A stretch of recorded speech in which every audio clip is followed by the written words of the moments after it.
ang aking pamilya is sarado Katoliko. Sa madaling salita, umaakit ako doon sa Nazareno at nagsisilbi sa mga tao na gustong manampalataya upang makatulong sa kanila. Sabi ko, pasensya na ho kayo. Talagang ang ninuno ko, ang nanay ko ay Katoliko. Dito ako, nakagisnan kong relihiyon, dito ako mamamatay. So, meron akong kagustuhan na pumasok na sa Islam, pero hindi ko lang magawa. Hindi ko pa alam po paano.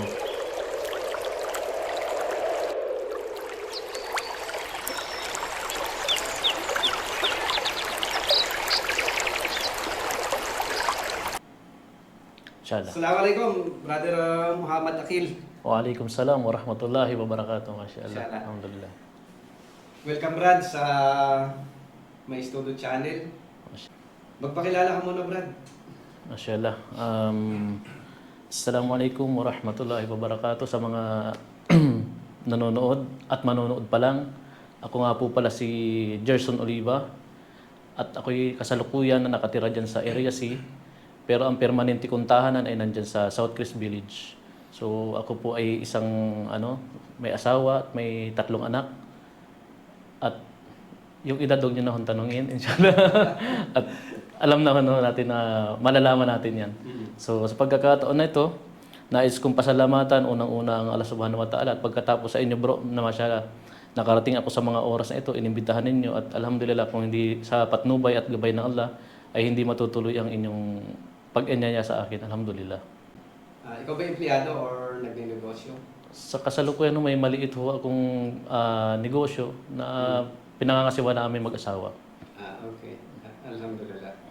So, sa ngayon ay ilang taon ka nang yumakap sa Islam? Bali, yumakap po ako noong 2018, So, 5 years. 5 years Opo. na. Okay. Brother Muhammad, bago ka yumakap sa Islam, pwede bang ikwento mo kung ano ang background ng iyong pamilya o religious background? Opo. Yung pananampalataya nyo o kwento ng pananampalataya bago mo narating ang Islam. Siya na, ang aking pamilya po is sarado Katoliko. Magmula pa sa aming probinsya, ang aking lolo, ang aking ina, aking ama, sila ang nagpakilala sa akin ng relihiyong Katoliko simula nung maliit pa ako. Katunayan, nung maliit pa ako sa aming bahay, may mga madre nagtuturo sa amin ng Bible. So hanggang nung bago ako nag-Muslim, yun pa rin ang relihiyon ng aking mga magulang hanggang sa mga oras na ito. So, sarado Katoliko? Opo. Okay. So, ang bahay nyo parang lugar ng pagtuturo sa mga bata?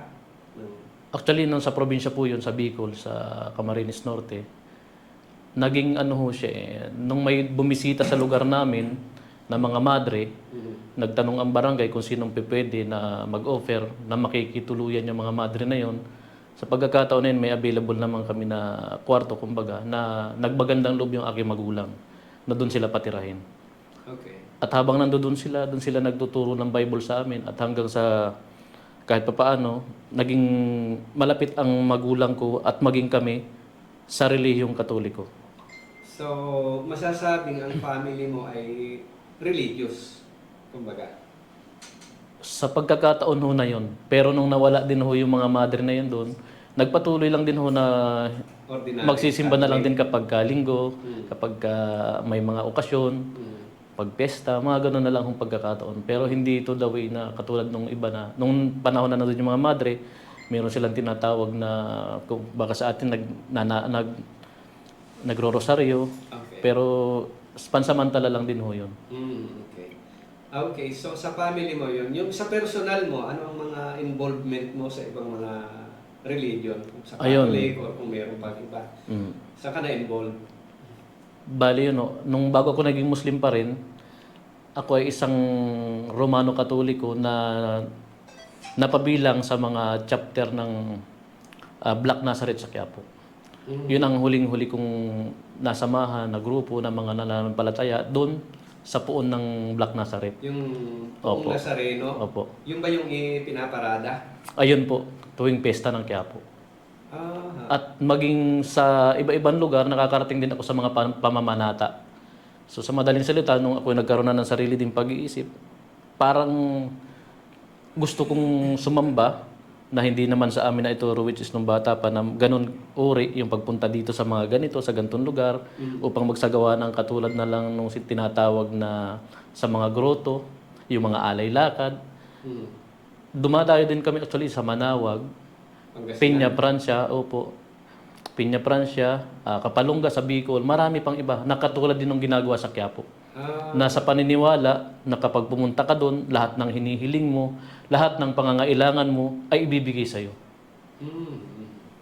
Okay, so ang pinakamalaki diyan yung Black Nazareth po sa Nazareth. Quiapo. So kung involved ka doon, ibig sabihin sumasama ka sa pag pinaparade. Opo. Experience mo 'yon. Actually, nung time po, way back 2010, before ako mag-abroad, naimbitahan ako doon na umakyat doon sa taas ng Nazareno para mag-assist naman doon sa mga tao na gustong manampalataya din. Sa madaling salita, umaakyat ako doon sa Nazareno at nagsisilbi sa mga tao na gustong manampalataya upang makatulong sa kanila na makaakyat doon sa taas ng mismong Nazareno. Habang nagpaparade. Habang nagpaparade po. Ano bang tawag doon? Parang may tawag doon eh. Doon sa Yung andas po na Andas, tinatawag. na tinatawag. Oo. Bali, yun po nag-uumpisa ng madaling araw doon sa grandstand sa Luneta. Magtatapos ng, kung mas mabilis yung paglakad ng andas, minsan 12 midnight natatapos na. Okay. Yung ba Brad, sa tingin mo ay ang mga tao ay curious lang sumama o sa tingin mo talagang sila ay tapat na nananampalataya? Well, sa panahon na yun, siguro bro, pasensya na ho sa mga Katoliko nating makakapakinig, no? Kasi sa nakikita ko lang ho, sa obserbasyon ko lang naman to, marami hong nananampalataya talaga, lalong-lalo na may mga edad na nangangailangan at unang-unay may mga sakit na nangangailangan. Gusto gumaling. Oo. Pero sa kabila ng lahat ng ito, may makikita ka rin naman na pupunta doon, mga kabataan, binata, which is guilty tayo doon, ang inyong, nung araw na yon, na may iinom dyan sa gilid, tatagay, dahil may mga chapter by chapter ho yan talaga. May mga kanya-kanyang chapter ng deboto. So may mga umiinom dyan sa gilid bago aakyat. And then parang malaking achievements na sa amin yon nung panahon na yon, na makaakyat doon at sabihin mo kung nakailang ulit akong nakabalik doon. So parang for the sake of experience, mapasama, curious sa ganung bagay. Okay. So yung iba naman, yung mga may edad sabi mo, maaaring deboto nga.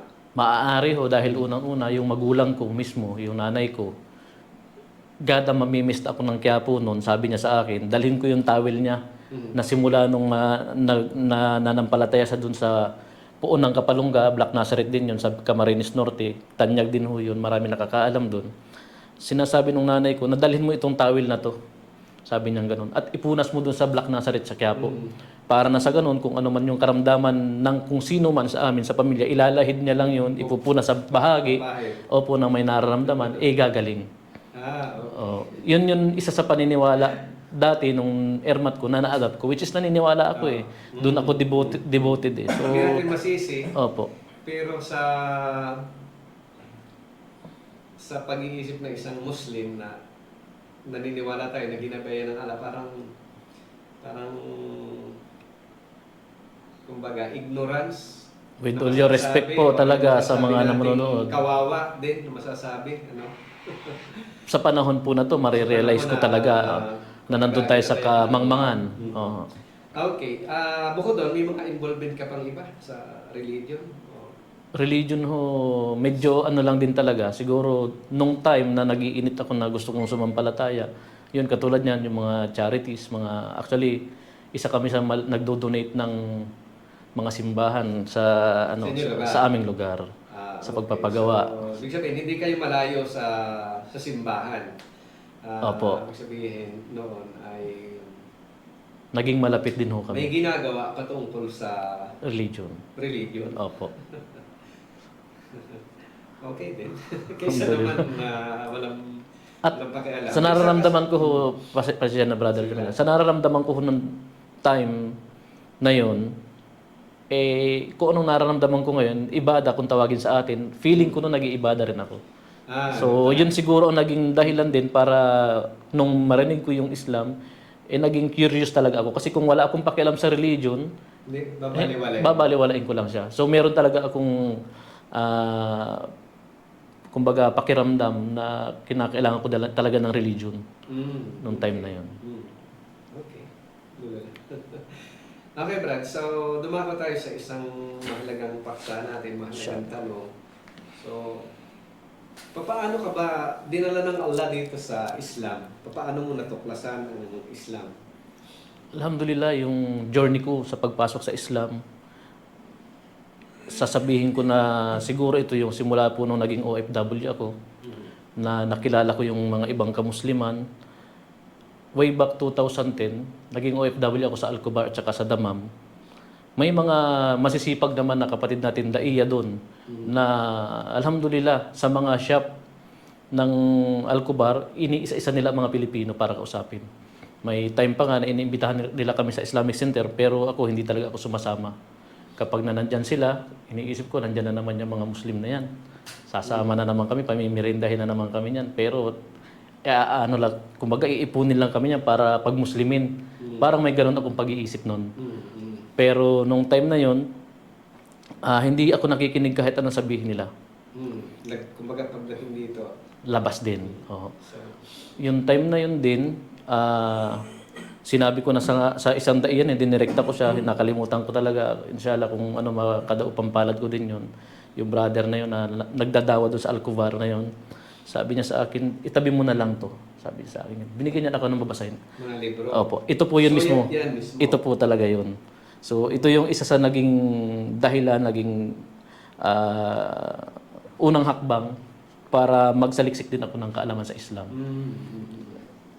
Okay. So, that time hindi ka interested pero alhamdulillah, tinabi mo yung mga aklat.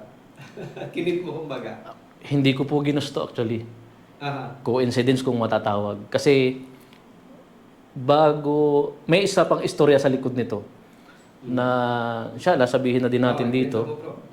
Isang araw dun sa accommodation namin, yung tinatawag na Gurpa sa abroad, hindi ko alam kasi ang Saudi talaga hindi nawawala ng internet eh.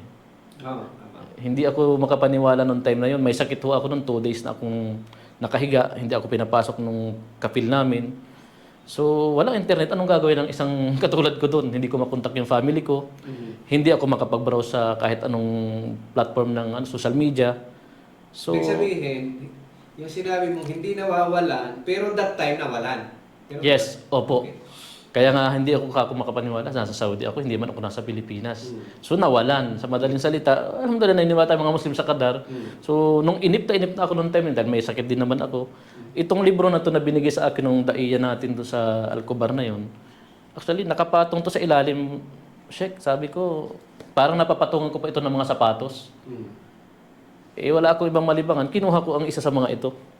Hanggang sa binasa ko siya, kung ano yung binuksan ko dito, yun lang yung babasahin ko. Kasi hindi man talaga ako interesado eh. Gusto ko lang kumbaga pastime lang talaga, magkapagpalipas ng inip ng oras. Sabi ko dito, ito yung binasa ko noon, natandaan ko ito, natuklop ko. Sabi niya, ang pananaliksik sa katotohanan. Sabi ko, tingnan nga natin, sabi ko gano'n. Ano ba yung katotohanan? Sabi ko, ito yung nabuklat ko noon. Check, sabi niya. Yan yung page. Opo. Yan din yung book. Ito yung mismong book na yun, way back 2010. Dahil nga nangangatwiran ako doon sa daiya, sabi ko doon sa daiya na yun, sabi ko, pasensya na ho kayo, talagang ang ninuno ko, ang nanay ko ay katoliko. Dito ako, nakagisnan kong reliyon, dito ako mamamatay. So siguro hindi na ito bago sa pandinig natin. Marami ako natidinig hanggang ngayon. So yun din nakatwiran mo? Yes, pare-parehas kami actually. Okay. So parang itong pagbukas ko ng aklat na ito, na nailimbag ito ng isang Sheikh Muhammad B. Mendoza sa wikang Pilipino, sabi dito, ito yung isa sa nabuksan ko talaga na binasa ko lang, pero mahaba pa to actually. Sabi dito, at aming susundin kung ano ang aming nakita sa aming mga ninuno. Which is, naririnig ko yung sarili kong sinasabi dito, na sinasagot ako nito. Parang ganun ang nangyari. Sabi ko, hindi rin naman naririnig ng mga gantong bagay sa aming mga ninuno. Ibig sabihin, hindi naririnig at hindi pinalam sa amin ng ninuno namin. Kasi kung ito ang nadinig namin sa aming ninuno, ito siguro ang sinusunod namin. Yun ang pangangatuwiran dito.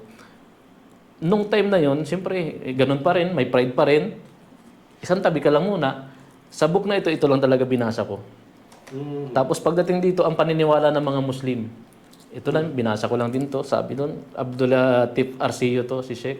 Alhamdulillah, naisali niya sa Tagalog. Ito rin yung, ano na yun.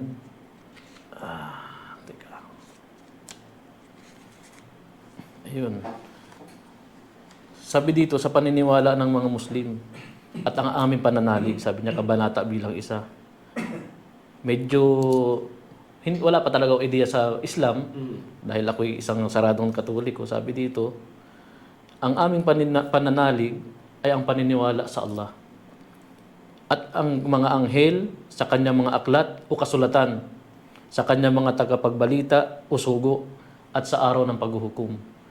At ito pa, at sa kasasapitan, maging yaon man ay mabuti o masama.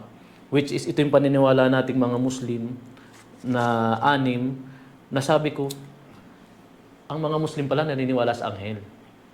Ang mga Muslim pala kako, naniniwala sa mabuti o masamang kapalaran. Ang mga Muslim pala naniniwala sa mga sugo, naniniwala sa mga revelasyon. So sabi ko, parang may similarity sa paniniwala namin bilang Katoliko dati. Sabi ko, okay, maganda yan. Sabi ko, ganun. Ganun lang din. Hanggang sa ganun lang. Parang pumasok dito. Pero may kurot na rin na sabi ko, okay naman pala yung paniniwala ng mga Muslim. Kaya napakahalaga rin talaga na iparating natin yung paniniwala ng Muslim. Yes. So, ayun. Tapos ito pa, kung ano lang talaga yung nabasa ko dito, Sheikh, talagang yun lang ang pero yung isang nabasa dito, tumatak talaga sa akin. May isa pa dito, sabi dito. Actually, hindi ko talaga malaman, nadala ko pa talaga to. Yung laptop ko, Sheikh, naiwan ko, pero ito hindi ko naiwan. Okay, sabi dito, yung shirk, sabi dito, at ang kabutihan ng tawhid, ang paniniwala sa nag-iisang Diyos, at ang shirk ay ang pagtatambal sa Allah. Which is, sabi nga ng mga Katoliko sa kasabihan nila, yung Ten Commandments, sabi ko, yung unang paniniwala doon bumabangga sa paniniwala ng pagtatambal. Which is yung shirk. Sabi ko dito, yung Diyos Ama, Diyos Anak, Diyos Espiritu Santo, doon ako nagkaroon ng parang pagkabasag ng paniniwala din kay Jesus Christ. Pero sa pagkakataon na yun, hindi pa rin talaga ako nag-Muslim. Imagine nyo kung nag-Muslim ako sa Saudi, disin sana hindi ako 2018 naging Muslim. Pero alhamdulillah na naniniwala naman tayo mga Muslim na hinihintay lang din natin yung gabay na magmumula sa Allah. At alhamdulillah, yun po yung isa sa mga naging kwento ng aking pag-Muslim. Naitabi mo yan, Brad. So, ibig sabihin, talagang matatandaan mo pa ang mga libro, ang mga binasa mong pahina. Ibig sabihin, tumatak o may iniwan sa yung may iniwan po talaga. Sa isipan. Opo. Kaya lang, umabot ka pa ng ilang taon doon? Way back 2010, nag-exit ako ng 2012. Okay. 2013, nandito na ako sa Pilipinas noon. Pero nananatili akong Katoliko. Okay. So, dumating ka 2013, nag-Muslim ka 2018. So, Opo. during that time, ano ang lagay ng iyong pananampalataya? Yun, may pagkakataon ho talaga, which is nagsisimba pag gusto na lang din. Kapag naaya ako ng asawa ko, gusto niya lumabas ng linggo, magsisimba kami. Ganun na lang ho, hindi katulad talaga nung dati na ako talagang sa gabi, bago matulog, tinatawag ko yung si Jesus, tinatawag ko Diyos Ama, Diyos Anak. So hanggang doon na lang din ho. Sabihin natin parang nakalutang ka, parang ganun. Floating. Floating. Parang ang religion. Walang hindi tiyak. Oo, parang ganun. At saka isa pa, 2013 din, ayun na nga, doon ko ito binasa ng parang 2013, mag-2014, binasa ko na rin talaga to. Kasi naghahanap na rin talaga ako ng religion na gusto kong pasukin. Pero nag-decide ako 2014 na magmumuslim ako. 2014. Pero ang isa sa naging dahilan kung bakit hindi ako nakapag-Muslim-Muslim noong mga time na yon, dahil wala akong malalapitan. Wala akong kakilalang Muslim dito sa sentro ng Maynila na maaaring magsama sa akin sa loob ng masjid. Dahil isa sa mga iniisip ko nung panahon na yon, ano bang meron sa loob ng masjid? Para lang naman sa mga Muslim yun. Paano kayo papasok doon, tatanggapin kaya nila ako? So, meron akong kagustuhan na pumasok na sa Islam, pero hindi ko lang Hindi mo magawa. alam kung paano. Hindi ko pa alam po papaano. Kung sino lalapitan. Yes po. Pero Sheikh, ito yan eh. Meron akong isang Muslim na rin ngayon, alhamdulillah. Kaibigan, kakumpare, malapit sa akin sa madaling salita. Nagtuturoan kami kung sino unang pupunta sa masjid sa Golden Mosque para mag-Muslim. Gusto na rin niya mag-Muslim. Gustong-gusto din niya. So nag-uusap kayo. tungkol Nag-uusap sa- kami tungkol sa Islam, yes. Ngunit, yun nga, siya rin, ganun din ko ano nararamdaman ko, wala siyang kakilala, nahihiya siya. Siguro yun yung mga bagay na yun. So, hanggang nagtagal kami ng ganun ang estado namin sa pananampalataya sa religion. Siya rin, hindi na rin siya nagsisimba. Ako rin, parang ganun na rin. Halos same din. Ikaw pare, punta ka doon sa Golden Mosque. Mag-Muslim ka, susunod ako. Parang ganun yung naging hamunan namin. So, hindi yun natuloy. Hanggang sa umabot pa nga ng 2018. Yun yung pagkakataon na yun. Alhamdulillah. So 2014, Brad, decided ka na mag-Muslim. So Opo. bakit umabot pa ng 2018? Or ano ang nangyari at 2018 ay nag-decide ka na mag-Muslim?